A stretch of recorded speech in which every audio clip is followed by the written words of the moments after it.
कई लोगों को ये लगता है कि हम इसीलिए दुख भोग रहे हैं, इसीलिए सफल नहीं हो पा रहे हैं क्योंकि हमारी किस्मत अच्छी नहीं है, हमारा भाग्य ही खराब है। खुशियां तो हमारे भाग्य में लिखी ही नहीं है, हमारी तो किस्मत में बस दुख ही लिखा है। फिर कई लोग ज्योतिषियों के पास जाते हैं, अपना हाथ दिखाते हैं, अपना भविष्य पूछते हैं।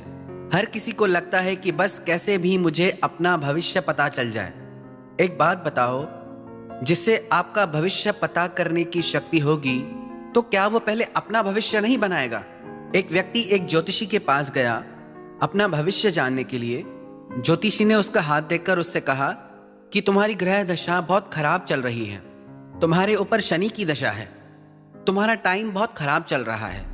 वो बोला ठीक है। जब वो हाथ दिखा के जाने लगा तो उस ज्योतिषी ने कहा मेरी फीस दे के जाओ। उस व्यक्ति ने पूछा आपकी कितनी फीस है?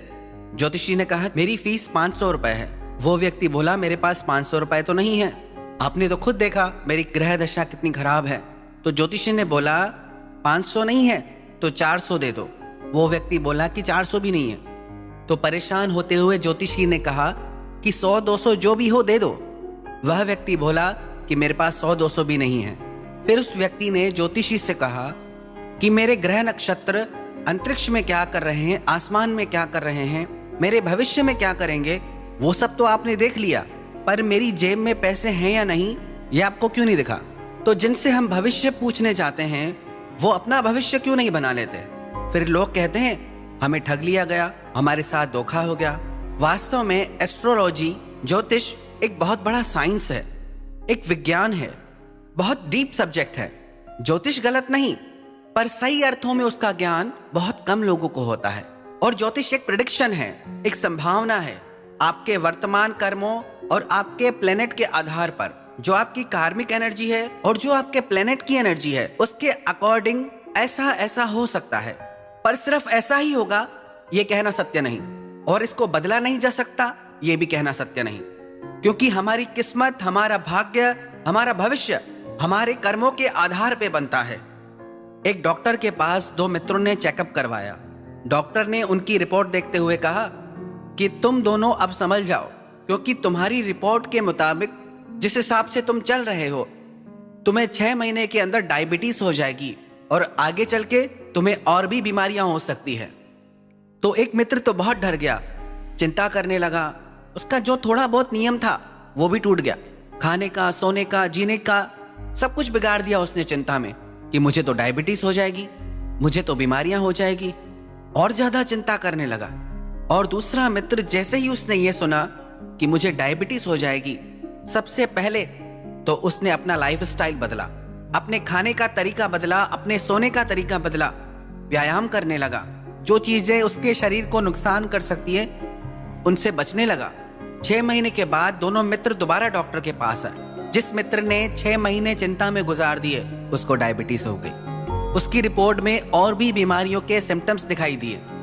और जिस मित्र ने अपना लाइफस्टाइल चेंज किया, अपना खान पान बदला, अपना रहन सहन बदल दिया, अब उसकी रिपोर्ट बिल्कुल नॉर्मल थी, वो बिल्कुल फिट हो चुका था। आज से 6 महीने पहले इन दोनों की रिपोर्ट सेम थी, एक जैसी थी।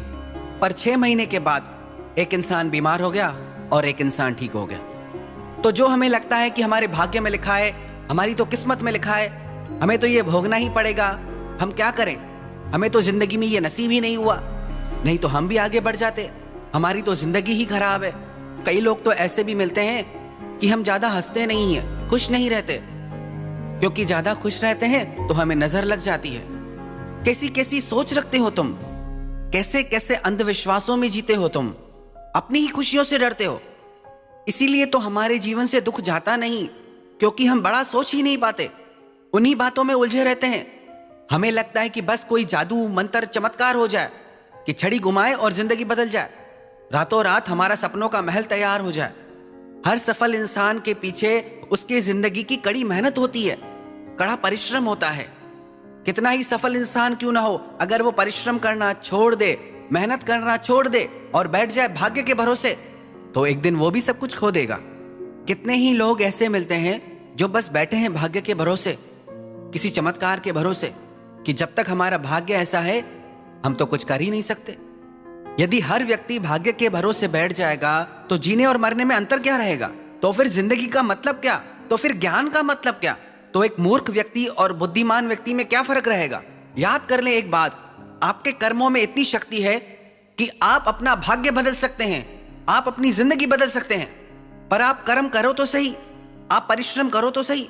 ऐसे बैठ जाओगे सब कुछ छोड़ छाड़ के तो जो कुछ है वो भी गंवा दोगे।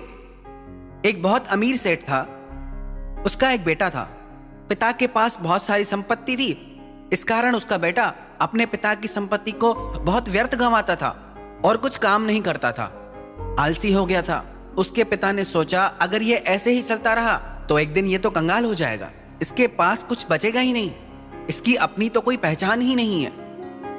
एक दिन उसके पिता ने गुस्से में आके अपने बेटे से कहा कि आज तुम बाजार जाओ और अपनी मेहनत से पैसे कमा के लाओ, और यदि आज शाम तक तुम कुछ कमा के नहीं लाए, खाली हाथ लौटे, तो कल मैं तुम्हें घर से निकाल दूंगा। वो बेटा डर गया कि मेरे पिताजी ने हमेशा मुझे इतना प्यार दिया, आज इतना क्यों गुस्सा कर रहे हैं। वो अपनी माँ के पास आया, उसने अपनी माँ से कहा कि पिताजी ने कहा है कि कुछ कमा के लाओ, नहीं तो तुम्हें घर से निकाल दूंगा। उसकी माँ ने उसको एक सोने का सिक्का दे दिया कि शाम को जब पिताजी आएंगे तो ये सोने का सिक्का उनको दे देना, कहना कि मैं कमा के लाया हूं। जैसे ही उसके पिताजी शाम को आए तो पिताजी ने कहा कि बताओ आज क्या कमा के लाए। तो उनके बेटे ने अपने पिता को वो सोने का सिक्का दे दिया कि आज मैं ये कमा के लाया हूं। पिताजी ने कहा एक काम करो, हमारे घर के पास जो कुआं है ये सिक्का उसमें जाके फेंक के आओ। पिता बहुत अमीर था, बेटे ने कहा ठीक है। वो जाके उस सिक्के को उस कुएं में फेंक के आया। पिता समझ गया कि ये इसने अपनी मेहनत से नहीं कमाया है, ये इसको इसकी माँ ने दिया है। दूसरे दिन उसके पिता ने उसकी माँ को अपने मायके भेज दिया। अब माँ चली गई। दूसरे दिन उसके पिता ने कहा आज शाम तक तुम अगर कुछ कमा के नहीं लाए तो तुम्हें कल घर से निकाल दूंगा। वो परेशान हो गया, अब माँ भी नहीं, तो अपनी बहन के पास गया। उसकी बहन ने उसे 1000 रुपए दिए, कहा शाम को पिताजी को दे देना। जैसे ही उसके पिताजी घर आए, उन्होंने अपने बेटे से पूछा आज कितना कमाया। तो उस लड़के ने 1000 रुपए अपने पिताजी को देते हुए कहा कि आज मैंने 1000 रुपए कमाए। उसके पिता समझ गए कि ये इसने नहीं कमाए हैं। उसके पिता ने कहा कि ये पैसे तुम उसी कुएं में डाल के आओ। बेटा चुपचाप वो पैसे उस कुएं में डाल के आ गया। तीसरे दिन उसके पिता ने अपनी बेटी को उसके ससुराल भेज दिया और फिर बेटे से कहा आज शाम तक तुम अपनी मेहनत से कुछ कमा के लाओ, नहीं तो तुम्हें पता है कि तुम्हारे साथ क्या होगा। अब बेटा परेशान हो गया कि क्या करूं। इस बार वो सच में बाजार गया और बहुत काम ढूंढने के बाद उसे मजदूरी का काम मिला। सारा दिन मेहनत करने के बाद उसको सिर्फ 100 रुपए मिले। उसका शरीर टूट रहा था, उसकी कमर टूट रही थी, उसकी हालत खराब हो चुकी थी क्योंकि उसने जिंदगी में कभी काम ही नहीं किया था। शाम को जब पिताजी घर आए और अपने बेटे की हालत देखी तो वो समझ गए आज सच में मेरे बेटे ने काम किया है। उन्होंने अपने बेटे से पूछा बताओ आज क्या कमाया। तो उनके बेटे ने वो 100 रुपए निकालकर अपने पिता को दे दिए और कहा आज मैंने 100 रुपए कमाए हैं। पिता ने कहा एक काम करो, ये 100 रुपए उसी कुएं में डाल के आ जाओ। ये सुनते ही इस बार बेटे को भी गुस्सा आ गया। उसने कहा आज सारा दिन मैंने मेहनत की, बोरियां उठाई, काम किया, मेरा सारा शरीर टूट रहा है, मेरी हालत खराब हो गई है, ये मेरी मेहनत के पैसे हैं और आप इसे फेंकने को कह रहे हैं। तो उसके पिता ने अपने बेटे से कहा कि कुछ समझे तुम, जो चीज हम अपने परिश्रम से अपनी मेहनत से कमाते हैं उसकी कद्र करते हैं। आज तक तुम इस घर की संपत्ति को व्यर्थ में खर्च करते रहे क्योंकि तुमने उसके पीछे की हुई मेरी मेहनत को कभी देखा ही नहीं। जैसे अभी तुम्हें 100 रुपए फेंकने की बात पे गुस्सा आया, वैसे ही जो तुम घर में बैठे बैठे संपत्ति खर्च करते हो, ऐसे मुझे भी दुख होता है। तुम यदि ऐसे ही बैठे रहोगे, कुछ करोगे नहीं, तो एक दिन ऐसा आएगा तुम्हारे पास कुछ बचेगा ही नहीं खर्च करने को। तो परिश्रम करो, उद्यम करो। हमारी हालत भी ऐसे ही है, हम भी भाग्य के भरोसे बैठ के अपनी जिंदगी को खर्च करते जा रहे हैं, अपनी सांसों को खर्च करते जा रहे हैं। यदि कोई इंसान जिद पे आ जाए, यदि किसी इंसान को किसी बात का जुनून सवार हो जाए, तो वो सब कुछ हासिल कर सकता है। कभी भी अपने दिलो दिमाग में ऐसी सोच को मत बिठाइए कि हमारा भाग्य खराब है, हमारी किस्मत अच्छी नहीं, हमारे प्रारब्ध में ऐसा लिखा है। अपनी किस्मत आप खुद लिखिए, अपना भाग्य आप खुद लिखिए। मेहनत तो सीढ़ियों की तरह होती है और भाग्य लिफ्ट की तरह। लिफ्ट तो बंद हो सकती है कभी, लेकिन सीढ़ियां हमेशा हमें ऊपर ले जाती हैं। कुछ लोग सफलता के सिर्फ सपने देखते हैं, जबकि कुछ लोग जागते हैं और मेहनत करते हैं।